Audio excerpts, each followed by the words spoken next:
Welcome back to the Reseller Project.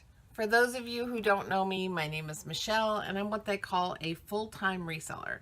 This means I buy things for as cheaply as possible and then turn around and sell them for as much as I can possibly make on them. In order to do that, I utilize platforms like eBay, Poshmark, Facebook Marketplace, Craigslist, wherever I can make the most money off of a particular item. This channel, the Reseller Project, is about making us all stronger as resellers, and you also get to follow along as I journey towards financial independence, becoming debt-free, and owning my own home based solely off of my reselling income. If this interests you, please like and subscribe down below and hit the notification buttons if you want to be notified when I post a new video. So, today I want to talk about inventory. Inventory is one of those things I get asked about a lot because I have a fairly decent sized store. I have about 2,500 items in my store. And I've been doing this long enough that I have done every single kind of inventory system that there is. I've sold hard goods, soft goods. Right now I'm selling 99.9% clothing and accessories. So I have an inventory system that's based around that, where I know a lot of you are who are getting started in the reselling business are starting out. So hopefully I can give you some advice on how to be able to effectively keep that organized so you don't have lost items or unhappy customers, because nobody wants an unhappy customer.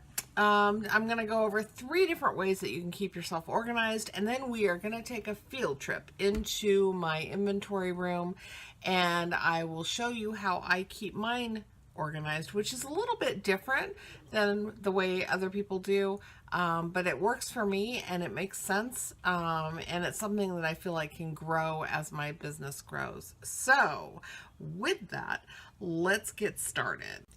So let's be real. This is how most of us start when we start selling clothes, as our first organization system. It's either a bin or a box, and it's full of clothes. They're kind of mussed up in there, and they're just randomly tossed in. And when you sell something, you dig through that box or the bin and try and find it. Obviously, this isn't very efficient, and it doesn't work very well if you have a very big store. Otherwise, you're going to be digging through multiple bins and multiple boxes trying to find that item. So at some point in time, you're going to have to figure out a way to get really organized. And this is what I'm going to talk about. So this is not one of the ways I'm going to recommend, but I wanted to show you this because I know this is how I started. Don't recommend it, but I'm sure there are people out there that are watching this that are starting in this way. And hopefully I can give you better ideas on how to get this mess to look like something more organized and tidy. Okay, so this is my first actual organizational system. This is taking a bin, having things neatly organized in it, either by type or by lettering the bins or numbering the bins to be able to keep track of items. So this is how I first started with my very first real organization system. And I basically, what I did is I took items, random items, put them in the bin, and had them lettered by the alphabet. So like A, B, C, D, E, F, G.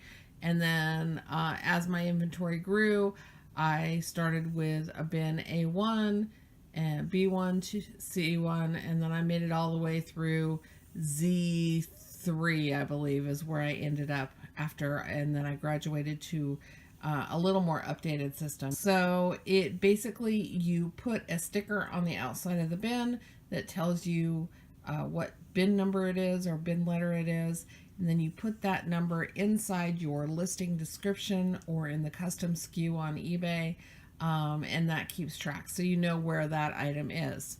So the item lives there, you know which bin to go to, you only have to dig through this bin to find that item.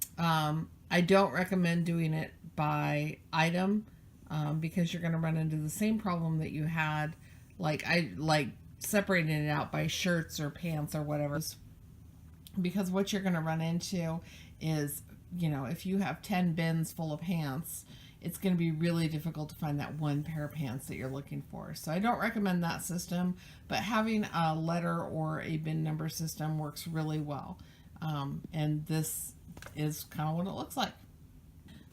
Okay, so this is the next step up. So as my inventory grew, I was really frustrated with having to dig through individual bins to find something. So I would have a list of like 10 things that sold, and I was running into having to, pull down the bin, having to hunt through.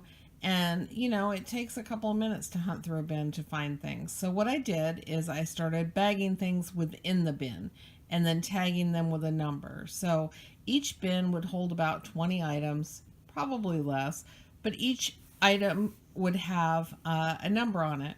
And then I was able to go in and say, in my custom SKU, it would say something like A, and then A-1. So I knew it was the first item in bin A, and I could go there, quickly thumb through, and pull out A1. And then I graduated to a new system. And I know there's a lot of really big sellers on eBay that continue to use this organization system.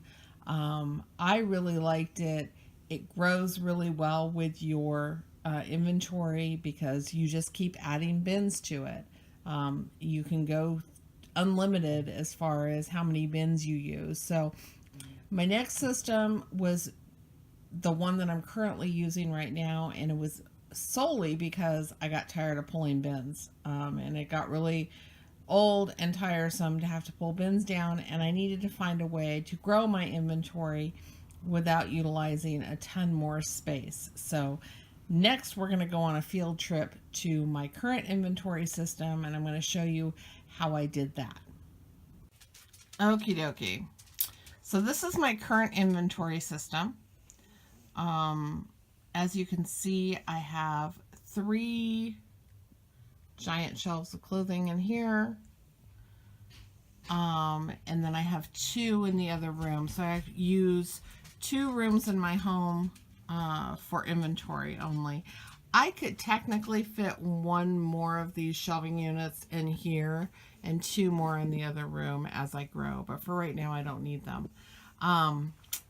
Each of these shelving units, these work exactly the same way as the bin system did, but what I was looking for is a way to, 1, not have to pull down a bin. I was trying to save time and to save my back, frankly. Pulling down bins from tall shelves got really exhausting, and especially when you have a lot of inventory to pull, it was frustrating because you would pull down F1 and dig through it and pull an item and then realize, after you put it back that you had another item that was in F1, so you'd have to pull it down again and dig through it, and it just got tedious. So I wanted a better way, and I also needed to figure out a way to get more room from my space without having to have a bigger space. I'm trying to maximize as much room in here before I have to move to a warehouse, because it's always cheaper to be able to keep things into your home than move into an industrial space. So for right now, this is the way it's going to work. These work, like I said, exactly the same way as the bin system. Each shelf is numbered. So I started with A1, moved my way down, and then started back up again with I1 up there, moved my way down. There's Q1, Z1. After Z1, we move to A2, B2, C2, etc. Every item is bagged, and then every item is tagged. So you'll see K11, K1, whoops, that's too bright, K12, K13. So when I sell something, I can go directly to that shelf, pull that item down, and be able to send it off to the customer. So far, I've had this system for 3 years, and I have not lost anything. knock on wood, I haven't had any slip-ups with this system. So it keeps track of things really nicely. I haven't lost anything. And it's super organized and it's tidy looking, which makes me happy. It makes my heart happy. It's not the pile on the floor. So that's how that one works. Here's P202. One thing to note, I'm going to put an affiliate link for these shelves in the description. That's Tommy Dog over there. He's helping. This is one of the reasons I keep everything bagged as well, is because I do have dogs. I wash all of my clothes before I list them. So, and when you have animals, you don't want dog hair on clothes before they go out to the customer. So, one thing you need to know about these shelves is there's only 5 shelves per unit when you buy them. And I needed more. So 5 shelves were great when I was using bins. But when I graduated and started this system, I knew that if I added more shelves to the unit, I could maximize the amount of items. I think I can fit, so I have 40 items per shelf on each side. So 80 items technically. So 40 items like on A1 is 40 items. I1 is 40 items. So 80 items per shelf. So I think that's like 640 items per unit. And then as I sell something, okay, so let me back up a little bit. Again, you only get 5 shelves per unit. So when I needed more shelves, I could order those separately, but they were super expensive. Or I could just order more shelving units, which were much cheaper to get the whole shelving unit. And then I just left the sides out. I just added the shelves. So basically I ordered, let me see, I have 5 units, and then I ordered 3 extra units to give me the extra shelves that I needed. So it worked out really, I think I ended up 3 or 4 extra units. I'd have to count. Doesn't matter. But that's how I did this. And then I just, because you can put as many shelves as you want in here. So that's how we ended up with so many per. And then around the edges, this is one of the things that hangs people up. It's like, how do you keep all this stuff on here? This is just paracord. And I ran it through. Super simple. Really easy. It's tied next to the wall over there. And then I ran it through and made it as tight as I possibly could. And it holds everything in pretty well. I don't have any problems. If I were feeling more industrious, I would put like maybe a wood slat in here. You could put a piece of wood across here. If you are handy, you can cut a piece of wood to length here, and then cut a piece of wood to length here, and it would actually hold itself in there, or you could set it up with like bolting it in somehow in there. You could just bolt it with something right there so it would stay in. I don't think it's necessary. I like having this because it's a little bit stretchable, so I can pull it down and then pull one of these bags out. So that's how I do it. Yeah. So that's how it works. Oh, and then when I sell something, I pull the tag off and then just reuse it. So this tag comes off when I sell something. It goes into a bag. And then as I'm listing, I just pull new tags out of the bag and then reshelve it. So like when K15 sells, I'll pull it down, pull this little tag off, put the K15 in a bag, and then when I get ready to list a new item, I will put the K15 on that bag, and then it has a spot waiting for it in here. So, one other thing to note, if you are shelving your items without bins, you don't want to have natural light touching them. Otherwise, your items will get sun bleached. I opened this window just so I'd have some natural light in here to be able to show you how I do this. But I keep the blinds closed in here. Otherwise, you're going to be very sad, uh, especially if your things sit for any length of time, because they're going to get sun bleached. It's no joke. It's really, really, the sun will bleach your items. So just be aware of that. Keep the blinds closed. Put something like, if you can do darkening blinds or like complete blackout blinds, those are the best. So do that if you can. And then I do have a little bit of hanging inventory in here. These are just big heavy coats that I can't bag. I do have some of my coats bagged in just bigger bags on the shelves, but these are the ones that are really bulky and aren't going to fit in a bag. So I keep them in here, and I just dig through these because I don't have very many of them. So until that inventory grows, once that inventory grows, I will have to have some kind of numbering system for the coats and stuff. But for right now, I don't sell a ton of coats, so I'm not very worried about it. Next, I'm going to go into the other room and show you an inventory system on how I do really small items. I sell jewelry sometimes, or keychains, and so I want to show you how I keep track of that kind of inventory. So when I come back, I'm going to show you that. Okie dokie. Last stop on our field trip. This is where I store my small items, such as like jewelry or keychains or charms or things like that. These are just bins that I bought at Costco. And you'll see that they're numbered 1 through 110, 111 through 160, etc. So let's look in one of these bins. And what you'll see is little bags. This is a keychain. Well, let me find one that's cuter. Hang on.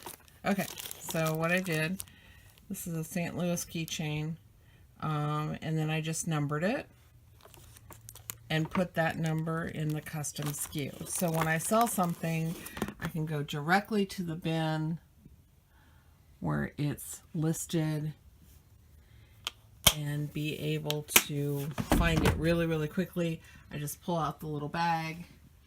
Everything is organized. I know exactly where it's at. It's not just a mess in a drawer. So I know people that sell jewelry have a really hard time trying to find stuff or figure out where they're. I was able to get 5 of these bins for like 20 bucks at Costco. So you should be able to find them online as well. But they work really well. They're just scrapbooking 12 by 12 little bins they're called creative options, and they've got the little tabs on them. These little bags I just ordered off Amazon. I think they're 3 by 5, and then they're just big enough to be able to hold my business card. And the reason I put a business card in there is to be able to hold them upright, so they actually are sturdy that way and they stay upright. All right, that's it. That is the end of our field trip. Hopefully I've stimulated some thought process in how you want to get your inventory organized, and maybe giving you some ideas on the way I've done it in the past, how I'm doing it currently, how you can look at it for your situation. One of the things that I encourage you to do is really sit back and think about how you want your business to grow. It's really hard to change your inventory system midstream. I know I've changed it several times, and one of the most frustrating things is having a lot of inventory that you have to move to a new system. So I really encourage you to think about how big you want your business to be, and then doing your inventory accordingly. Don't do something just because it's the easiest right now, because when you get a lot of inventory, it's going to be really painful for you to have to like switch things up to try to make your inventory system better. This is one of the areas that you kind of want to try to get right as possible early in the game. Then you never have to worry about it. In, like I said, 3 years that I've had my current inventory system, I have not lost one item. Knock on wood. Knock on wood. So hopefully that is the same for you. I try to be meticulous as far as keeping things organized, but that one of the things is having things really visual for me so I can see where things are and where things live and where there's spaces that aren't supposed to be there. So anyway, hopefully this has helped you. If you enjoyed this video and you'd like to see more from me, hit the like and subscribe button down below, like I said earlier, and hit the notification bell if you want to be notified when I have new videos coming out. So thank you so much and have a really good day. Thanks.